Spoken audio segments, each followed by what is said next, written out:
नमस्कार, मैं मणि sir classes में आप सबका हार्दिक स्वागत है। जैसा कि आप जानते हैं, एलटी और जीआईसी का विज्ञापन आ चुका उत्तर प्रदेश लोक सेवा आयोग के द्वारा। सभी लोग अपनी तैयारी में जुटे हुए हैं। आज हम चर्चा कर रहे हैं भूगोल विषय में।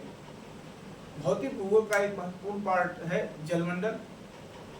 जलमंडल के अंतर्गत कुछ महत्वपूर्ण चैप्टर जो आपके सामने आते हैं, इससे प्रायः क्वेश्चन आते हैं, जिसमें महासागरीय उच्चावच, महासागरीय धाराएं, महासागरीय लवणता, महासागरीय तापमान और घनत्व, ज्वार भाटा, महासागरीय निक्षेप। तो आज का जो चर्चा है वो ये है कि महासागरीय उच्चावच को लेकर के हम एक बात आपको स्पष्ट रूप से कहना चाहते हैं और अपना सुझाव भी देना चाहते हैं कि आप चाहे एलटी का एग्जाम दीजिए, चाहे जीआईसी का एग्जाम दीजिए, चाहे आप टीजीटी दीजिए, चाहे पीजीटी दीजिए, चाहे हायर का दीजिए, असिस्टेंट प्रोफेसर दीजिए, जीडीसी दीजिए, या सामान्य अध्ययन के रूप में जीएस के सिविल सेवा के लिए, आप जब भी कोई टॉपिक पढ़िए तो उसको समग्रता से पढ़िए। उसमें ऐसा अध्ययन करिए कि उस टॉपिक से जितने सारे क्वेश्चन बनते हैं उन सब पर आपका फोकस होना चाहिए, चाहे वह कॉन्सेप्ट आधारित हो या फैक्ट आधारित हो। अब मैं जो देख रहा हूँ, परीक्षा पैटर्न लगातार बदल रहा है। बहुत सारे क्वेश्चन जो है अब कॉन्सेप्ट बेसिस हैं, जैसे कथन कारण है, उपरोक्त सभी सही है या नहीं सही है, या एक केवल सही है, एक और चार सही है। ऐसे प्रश्नों का उत्तर देते समय आपको जरूर यह ध्यान होना चाहिए, ऐसे प्रश्नों का उत्तर आप तभी दे सकते हैं जब आपका उस पॉइंट पर आपका कॉन्सेप्ट पूरी तरह से क्लियर होगा। तो कॉन्सेप्ट बेसिस अध्ययन करने का प्रयास करें। फैक्ट बेसिस तो आप पढ़ते ही हैं, उसको भी ध्यान दीजिए, उसके लिए मैं मना नहीं कर रहा हूँ, लेकिन कॉन्सेप्ट आपका क्लियर होना जरूर होना चाहिए। आज का जो चैप्टर है वो महासागरीय उच्चावच। अब महासागरीय उच्चावच के संदर्भ में को क्या क्या पढ़ना है। पहला कि महासागरीय उच्चावच है क्या, महासागरीय उच्चावच को कितने भागों में बांटा गया है। दूसरा, विभिन्न महासागरों के उच्चावच, जैसे अटलांटिक महासागर का उच्चावच, प्रशांत महासागर का उच्चावच, हिंद महासागर का उच्चावच। तो पहले जान लीजिए उच्चावच है क्या। तो एक लाइन में उच्चावच का मतलब क्या होता है, धरातल के असमतल भाग को उच्चावच कहते हैं। जैसे हमारे स्थल मंडल पर एक समान धरातल नहीं है, कहीं पर्वत है, कहीं पठार है, कहीं मैदान है, कहीं नदियां हैं, कहीं झीलें हैं, कहीं गर्त है। सेम ऐसा ही उच्चावच महासागरीय भाग में नितल में पाया जाता है, जिसको हम महासागरीय उच्चावच कहते हैं। अगर कल्पना करिए सागरीय जल को, महासागरीय जल को निकाल दिया जाए तो वहां भी स्थल की तरह पर्वत, पठार, नदियां, गर्त, खाई, झीलें आदि पाई जाती हैं। अब इस जो महासागरीय उच्चावच है, तो पहले हम ये जान लें कि हमारे संपूर्ण ग्लोब का अधिकांश भाग जो है क्या है, अधिकांश भाग क्या है, सागरीय। अर्थात 71% जलमंडल है, 29% आपका स्थल मंडल है। अब यहीं से एक प्रश्न आ जाएगा कि संपूर्ण ग्लोब का कितना परसेंट भाग जलमंडल है। तो लगभग 71% है और 29% आपका स्थल मंडल है। अब इस जलमंडल का जो 71% भाग है, इस महासागरीय उच्चावच में जो हमारा 71% है, इसमें महासागर, सीमांत सागर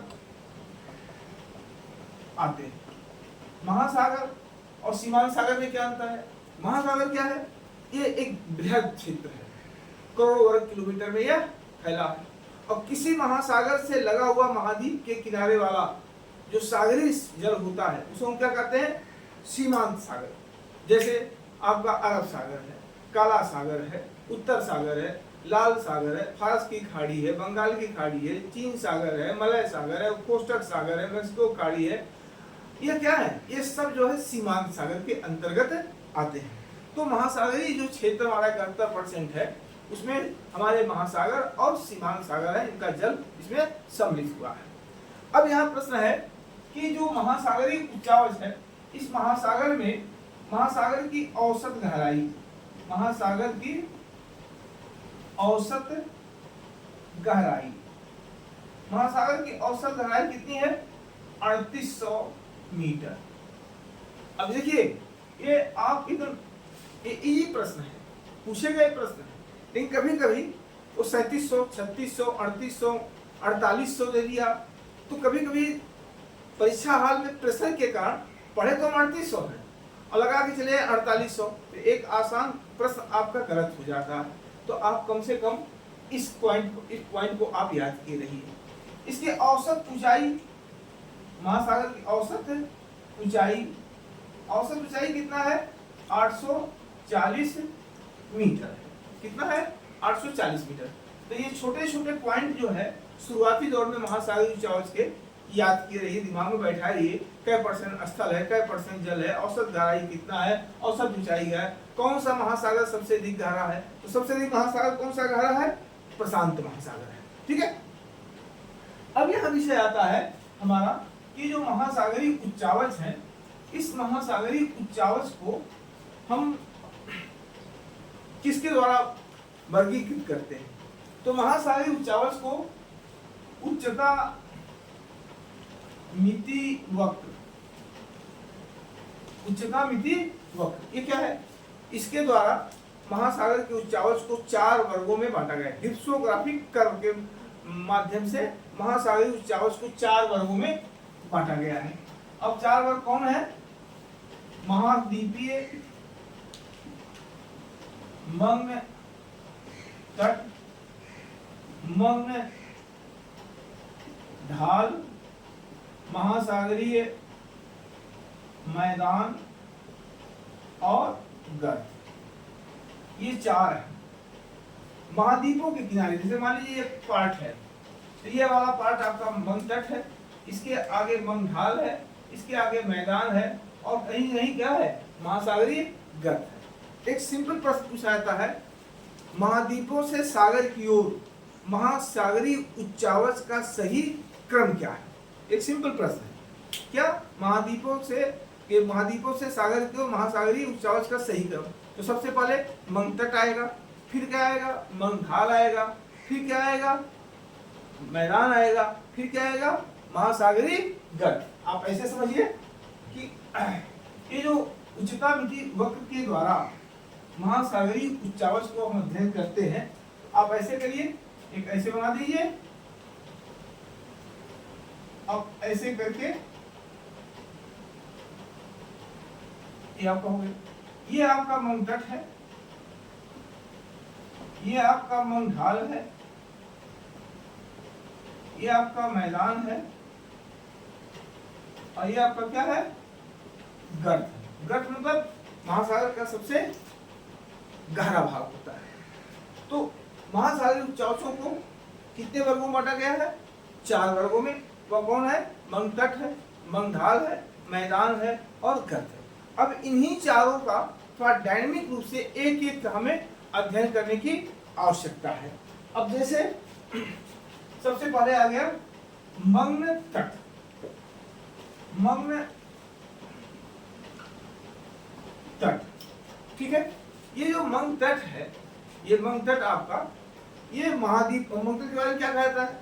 मग्न तट के बारे में कहा जाता है महाद्वीपों के किनारे, महाद्वीपों के किनारे का जो सागरीय क्षेत्र है वो मग्न तट कहलाता है।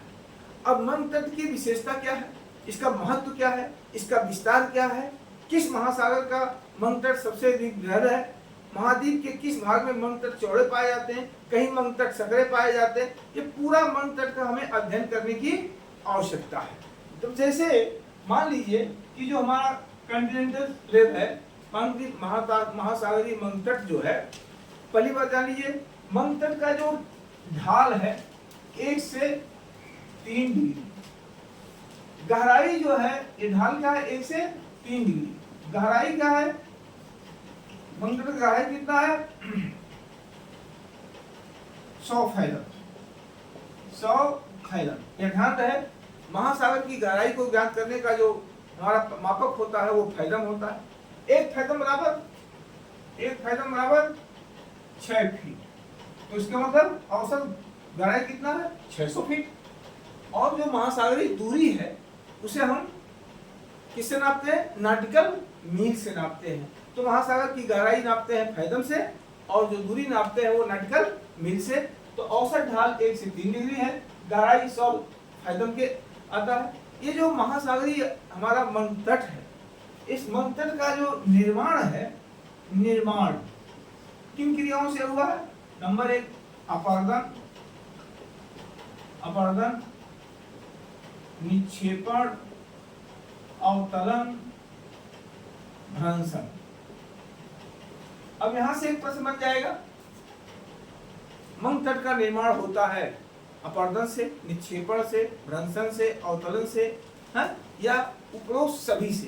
तो उपरोक्त सभी से होता है। जैसे महाद्वीप के किनारे वाला चट्टानें होती है, कहीं कठोर होती है, कहीं कोमल होती है, सागरीय तरंगें टकराती हैं तो उन चट्टानों को अपरदित करके बाहर ले जाती हैं, मंतट चौड़ा होता जाता है, मंतट का विस्तार होता जाता है। दूसरा, कभी कभी नदियों के द्वारा या अन्य क्रियाओं के द्वारा स्थल भाग से विभिन्न प्रकार के अवसादों का निक्षेपण होता है सागरीय भाग में, तो मंतट का निर्माण होता है। तो अपरदन के द्वारा भी होता है, निक्षेपण के द्वारा होता है, कभी कभी भूगर्भीय हलचल के कारण भ्रंशन की क्रिया होती है, अवतरण की क्रिया होती है, धसाव हो जाता है, निमज्जन क्रिया होती है, उस धसाव से मंतट का विस्तार होता है। तो कहने का मतलब क्या है कि मंतट का जो निर्माण होता है वो अपरदन, निक्षेपण, अवतरण और भ्रंशन, इन 4 क्रियाओं के द्वारा होता है। ठीक है, अब यहाँ पर हमें ध्यान देने की आवश्यकता है। तो अब ध्यान देने की आवश्यकता क्या है कि इसमें हमें ध्यान देने की आवश्यकता है कि ये जो मंतट है, मंतट, इसका महत्व क्या है? मंतट का महत्व क्या है? देखिए, मंतट का महत्व कई मायने में रखता है। मंतट आर्थिक दृष्टिकोण से सबसे अधिक महत्वपूर्ण, महासागर के जितने उच्चावच के स्वरूप है, ढाल है, तट है, मैदान है, गर्त है, उसमें मंतट सबसे महत्वपूर्ण होता है। पहला कि मंतटों के किनारे विश्व के 20% से अधिक पेट्रोलियम भंडार पाए जाते हैं, या कोयला भी कहीं कहीं पाया जाता है। तो मंतटों के सारे जो जीवाश्म ईंधन है वो पाए जाते हैं। दूसरा, जहाँ उथले मंतट होते हैं, छिछले सागरीय भाग होते हैं, वहाँ पर मत्स्य उत्पादन प्रमुख रूप से देखा जाता है। तो मत्स्य उत्पादन के लिए, इसके अलावा आपका खनिज जो कोयला पेट्रोलियम है, तो कोयला पेट्रोलियम के भंडार पाए जाते हैं, मत्स्य उत्पादन होता है। ये मंतट बंदरगाहों के निर्माण के लिए एक अनुकूल स्थिति भी दर्शाते हैं। तो मंतट जो देखा जाता है वो आर्थिक दृष्टिकोण से काफी महत्वपूर्ण रूप में देखा जाता है। अब बात आती है मंतट का विस्तार। देखिए,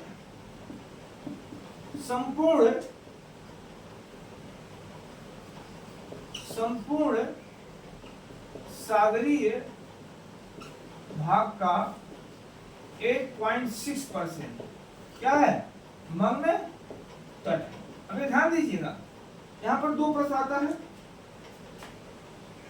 पहला कि संपूर्ण सागरीय भाग का मग्न तट का हिस्सा है, मग्न तट जो है 8.6%, अब वो 8.6%, 5.6 दे देगा, 8.7%, तो लास्ट डिजिट भी आपको होना चाहिए। 8.5%, मतलब पॉइंट में आपको चेंज कर देगा।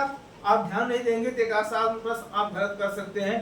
तो एग्जैक्ट आपका 8.6%। अब प्रशांत महासागर, अटलांटिक महासागर है, हिंद महासागर है, इन तीनों में, आर्कटिक सागर है, इन तीनों में मग्न तटों का विस्तार सबसे अधिक किस महासागर में? कई बार पूछा गया है छोटे छोटे एग्जामों में, बड़े एग्जामों में, कि किस महासागर में मग्न तट का विस्तार सबसे अधिक है। तो सर्वाधिक विस्तार जो है मग्न तट का, सर्वाधिक विस्तार जो है, विस्तार सर्वाधिक किसका है? अटलांटिक महासागर का है। ठीक है, अब बात आती है, कहीं कहीं हम देखते हैं चौड़े मग्न तट पाए जाते हैं, कहीं कहीं सकरे मग्न तट पाए जाते हैं। सर्वाधिक चौड़े मग्न तट कहाँ पाए जाते हैं? ऐसे भी प्रश्न आपके सामने मग्न तट से आता है। तो एक चीज जाने रहिएगा, जिस महाद्वीपों के किनारे, सागरीय क्षेत्र के किनारे मैदानी भाग पाए जाते हैं, वहां चौड़े मग्न तट पाए जाते हैं। ठीक है, और जहां पर पर्वतीय भाग पाए जाते हैं वहां पर सकरे मग्न तट पाए जाते हैं। अगर आप वर्ल्ड का मैप देखेंगे तो उत्तरी अमेरिका, दक्षिण अमेरिका का जो पश्चिमी भाग है वहां पर एक सतत श्रृंखला है पर्वतों का, एंडीज है, सियरा माद्रे है, फिर रॉकीज है। तो उसके चलते जहाँ पर पर्वतीय क्षेत्र है वहाँ सकरा मग्न तट है, अर्थात महाद्वीपों का जो पश्चिमी भाग है, पश्चिमी तट है, वहाँ सकरामंग तट है, और जो महाद्वीपों का पूर्वी भाग है वो क्या है, चौड़े मंग तट है। अब यहाँ पर दो टाइप के प्रश्न बन सकते हैं। सर्वाधिक चौड़े मंग तट पाए जाते हैं, चौड़े मंग तट पाए जाते महाद्वीपों के पूर्वी भाग में, महाद्वीपों के पश्चिमी भाग में, या दोनों में, या समान रूप से। तो आपका उत्तर क्या होगा, महाद्वीप के पूर्वी भाग में। अब इसी चीज को हम कथन कारण के रूप में देख सकते हैं।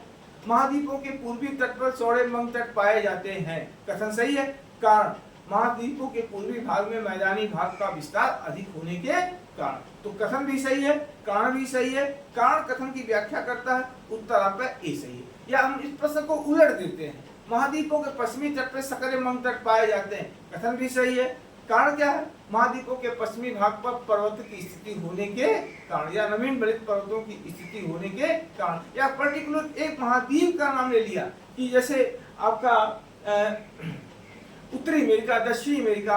अब दक्षिणी अमेरिका के पश्चिमी तट पर जो है सकरे मंग तट पाए जाते हैं, क्यों, एंडीज श्रृंखला के कारण। दक्षिण अमेरिका के पूर्वी तट पर चौड़े मंग तट पाए जाते हैं, क्यों, मैदानी भाग का विस्तार अधिक होने के कारण। यह हम भारत के संदर्भ में देख लें, भारत का पश्चिमी तट है, सकरा मंग तट है, भारत का पूर्वी तट है, चौड़ा मंग तट है, क्यों, पश्चिमी तट पर जो है पश्चिमी घाट एक ब्लॉक पर्वत के रूप में स्थित होने के कारण। तो मंग तट का चौड़ा होना, सकरा होना, ये महाद्वीपों के उच्चावच पर डिपेंड करता है। जहाँ मैदानी भाग होगा किनारे पर, वहाँ चौड़े मंग तट पाए जाते हैं, जहाँ पर पर्वतीय भाग होगा वहाँ सकरे मंग तट पाए जाते हैं। तो इन सब चीजों का भी आप कायदे से कंसेप्ट बना के चलिए, ताकि कथन कारण का क्वेश्चन आपसे गलत न होने पाए।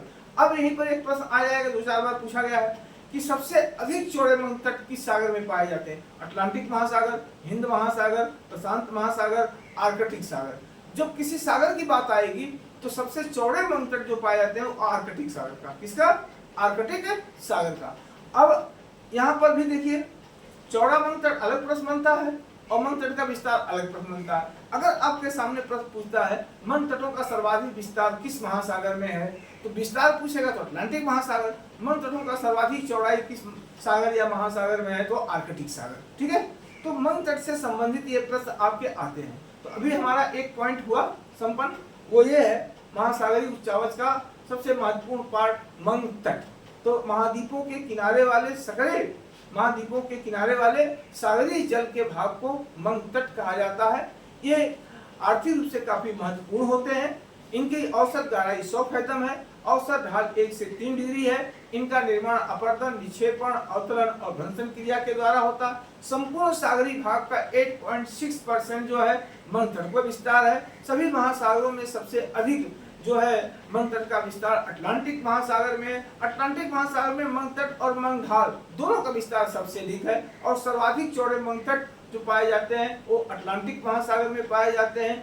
सामान्यतः महाद्वीपों के पूर्वी भाग पर चौड़े मंग तट होते हैं और महाद्वीपों के पश्चिमी तट पर जो है सकरे मंग तट होते हैं। ये मंग तटों का चौड़ा होना, सकरा होना बहुत कुछ डिपेंड करता है महाद्वीपों के किनारे जो भाग है, सागरीय क्षेत्र के किनारे वाला जो महाद्वीपीय क्षेत्र है उसके उच्चावच पर। अगर मैदानी भाग है तो चौड़े मंग तट, और अगर आपका पर्वतीय भाग है तो सकरे मंग तट पाए जाते हैं। तो ये रहा मंग तट का। मंग तट आर्थिक दृष्टिकोण से महत्वपूर्ण, हमने आपसे बताया कि खनिज संपदा के दृष्टिकोण से, मत्स्य उत्पादन के दृष्टिकोण से, अंतर्राष्ट्रीय व्यापार के दृष्टिकोण से, बंदरगाहों के विकास के दृष्टिकोण से मंग तट काफी महत्वपूर्ण साबित होते हैं। तो ये रहा मंग तट का। अब इसके बाद जो आता है वो मंग ढाल। क्या है? मंग ढाल। मंग ढाल देखिए, महाद्वीपों के काट देता